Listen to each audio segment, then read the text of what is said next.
Break के बाद रुक करेंगे मध्य प्रदेश और छत्तीसगढ़ बुलेटिन की ओर, जिसमें बात होगी दुर्ग की, जहां बजरंग दल के कार्यकर्ताओं ने शहर में पथ संचलन किया। साथ ही बात होगी पन्ना की, जहां गंभीर बीमारी से पीड़ित अधेड़ ने आत्महत्या कर ली। ऐसी तमाम खबरों पर विस्तार से होगी चर्चा। देवास साइबर सेल ने बड़ी कार्रवाई करते हुए 180 गुम मोबाइल फोन बरामद किए हैं, जिनकी कुल कीमत लगभग 25 लाख रुपए बताई गई है। ये सभी मोबाइल उनके असली मालिकों को लौटाए गए, जिससे लोगों के चेहरे खिल उठे। ये कार्रवाई पुलिस अधीक्षक पुनीत गहलोत के निर्देशन में एसपी जयवीर सिंह भदौरिया और एसपी हरनारायण बाथम के मार्गदर्शन में की गई। मोबाइलों को ट्रेस करने में तकनीकी संसाधनों और डिजिटल निगरानी का उपयोग किया गया। कुछ मोबाइल दूसरे राज्यों से भी बरामद हुए, जिन्हें कानूनी प्रक्रिया से वापस लाया गया। मोबाइल लौटाने का कार्यक्रम पुलिस लाइन में हुआ, जहां अफसरों ने फोन लौटाए। इस दौरान पुलिस ने साइबर फ्रॉड से बचने के उपाय भी बताए। जानते इस मामले में पुलिस अधीक्षक देवास पुनीत गहलोत का और क्या कुछ कहना था। संख्या में मोबाइल आपको आज लौटाए जा रहे हैं, कितने मोबाइल थे और कैसे क्या उपलब्धि है? देखिए, जैसा कि आपको विदित है, जितने भी हमारे मोबाइल फ़ोन्स हैं जो अलग अलग समय पर जनता के गुम जाते हैं या फिर कहीं गिर जाते हैं, तो इस प्रकार के मोबाइल फ़ोन्स को लगातार देवास पुलिस के द्वारा ढूंढकर उनके स्वामियों को, उनके संचालकों को वापस लौटाया जा रहा है।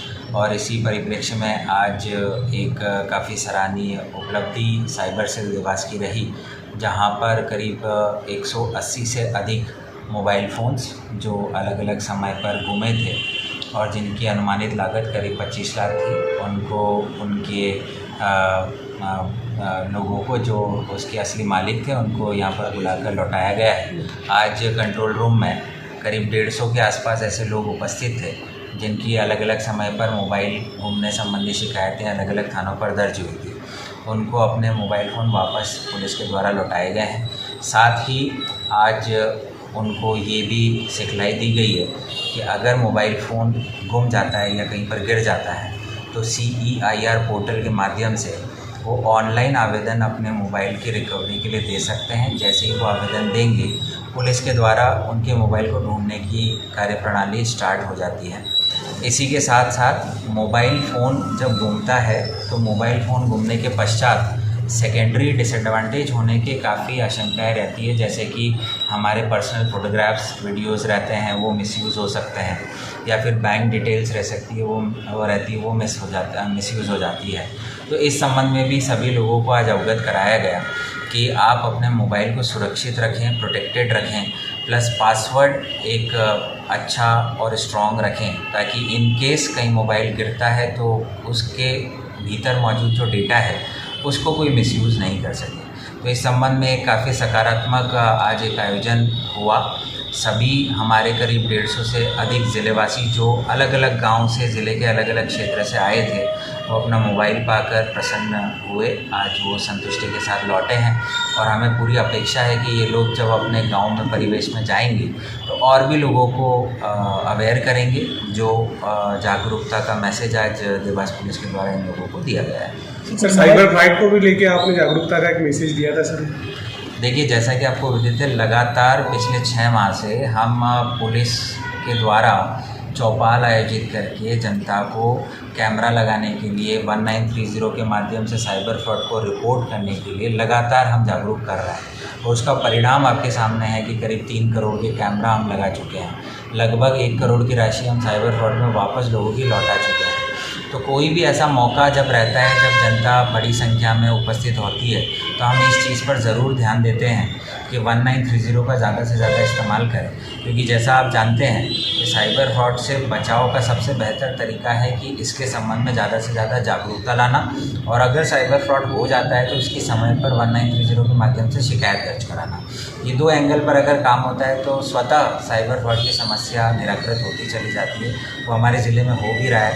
तो इसी संबंध में आज हमने साइबर फ्रॉड अवेयरनेस के बारे में भी मैसेज किया। देवास से सी न्यूज़ संवाददाता सोनू सिंहनाथ की रिपोर्ट। डिंडोरी में पुलिस मुख्यालय भोपाल के निर्देश और पुलिस अधीक्षक वाहिनी सिंह के निर्देश में डिंडोरी पुलिस ने पुलिस अधीक्षक कार्यालय से वाहन रैली निकालकर जागरूकता अभियान चलाया। इस वाहन रैली का मुख्य उद्देश्य युवाओं और आमजन को नशीले पदार्थों से दूर रखना और नशे की लत से दूर रखना रहा। पुलिस अधीक्षक वाहिनी सिंह ने बताया, ये अभियान निरंतर जारी रहेगा। आगे जानते इस विषय में पुलिस अधीक्षक डिंडोरी वाहिनी सिंह का और क्या कुछ कहना था। का अभियान चालू हुआ है, आम जनों को क्या संदेश देना चाहेंगे? नशा मुक्ति अभियान हमारे परम आदरणीय डीजीपी साहब के द्वारा ये एक राज्य स्तरीय अभियान चालू किया गया है और शासन के निर्देश इसमें है कि जो नशा मुक्ति जो है वो एक बहुत ही ज्वलंत मुद्दा है आज के समाज का, और युवा, बच्चे, बच्चियाँ और अडल्ट्स जो आज नशे की चपेट में हैं, तो बेसिकली ये एक अवेयरनेस कैंपेन है, ये एक जागरूकता मिशन है जो कि शुरू किया गया है मध्य प्रदेश पुलिस के द्वारा। 15 तारीख यानी कि आज से इसकी शुरुआत है और ये 30 तारीख तक ये एक बहुत ही इंटेंस स्केल पे पूरे स्टेट में आपको देखने को मिलेगा। और इसके अंदर हमारा जो मेन मोटिव, जो परम उद्देश्य है वो ये है कि लोगों में जागरूकता, अवेयरनेस पैदा करना। जो एनफोर्समेंट का एक्शन है वो तो हम पूरे साल ही नारकोटिक्स पे लेते हैं, किंतु ये 15 दिन जो है वो मतलब सिंगल हैंडेडली डिवोटेड हैं कि लोगों में अवेयरनेस जागृत करना कि वो नशे की तरफ मुड़े ही ना। ये एक प्रिवेंटिव कैंपेन है जिसमें हमारा ये प्रयास है कि मैक्सिमम स्कूल, कॉलेजेस, शिक्षा संस्थान, बाज़ार, सामाजिक संगठन, सोसाइटी के जितने भी ग्रुप्स को हम टच कर सके और उनको ये बता सके कि नशा जो है वो एक जानलेवा और एक जीवन को कम्प्लीटली डिस्ट्रॉय करने वाली एक आदत है, इलीगल भी है और आपके खुद की स्वास्थ्य और आपकी मानसिक स्थिति को जो है एकदम ख़त्म कर देता है और उससे दूर रहना ही जो है वो हमारे वेलफेयर के लिए ठीक है। और उससे पूरी तरह से दूरी बनाना और अपने भविष्य को एक सही दिशा देना ये बहुत ज़रूरी है। तो इसमें हमारा मेन टारगेट वो लोग रहेंगे जो या तो नशे की लत से ऑलरेडी जूझ रहे हैं और या फिर जो उस वल्नरेबल एज में है जहाँ नशे से आदमी का इंट्रोडक्शन होता है। तो हमारा यही 15 दिन में प्रयास है कि डिंडोरी जिले के हर कोने को, हर वर्ग को हम टच करें और उनको बताएं कि बहुत बुरी आदत है और इससे दूरी बना के रखें और एक स्वास्थ्य और अवेयर और नशा मुक्त जीवन को वो लोग चूज करें। धन्यवाद। डिंडोरी से सी न्यूज़ संवाददाता दीपक नामदेव की रिपोर्ट।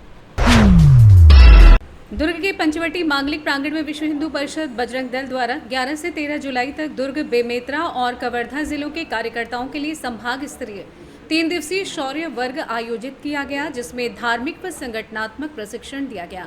कार्यक्रम में विहिप की क्षेत्रीय व प्रांतीय पदाधिकारी शामिल हुए और बजरंग दल के कार्य टुगली, साप्ताहिक मिलन, विहिप की स्थापना, वर्तमान चुनौतियों व कार्यकर्ताओं के कर्तव्य सहित समिति निर्माण, रचना व सत्संग को लेकर युवाओं को मार्गदर्शन दिया गया।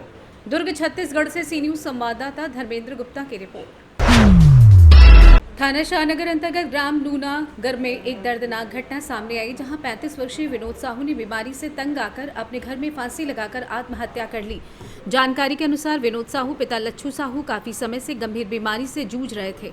ग्राम के सरपंच ध्रुव सिंह ने बताया कि विनोद की पीठ पूरी तरीके से गल चुकी थी और उन्हें असहनीय दर्द का सामना करना पड़ता था। उन्होंने कई बार इलाज भी कराया और ऑपरेशन भी करवाया, लेकिन राहत नहीं मिली। बीमारी से परेशान होकर विनोद ने अपने घर में पंखे के हुक से फांसी लगाकर जीवन लीला समाप्त कर ली। सूचना मिलने पर पुलिस मौके पर पहुंची और शव को पोस्टमार्टम के लिए भेजा गया। पोस्टमार्टम के बाद शव परिजनों को सौंप दिया गया है। फिलहाल पुलिस मामले की जांच में जुटी हुई है। का सरपंच हूँ, जब मुझको पता चला तो मैं जाके मौका मुआयना देखा और इसके बाद आके थाने में और सूचना की।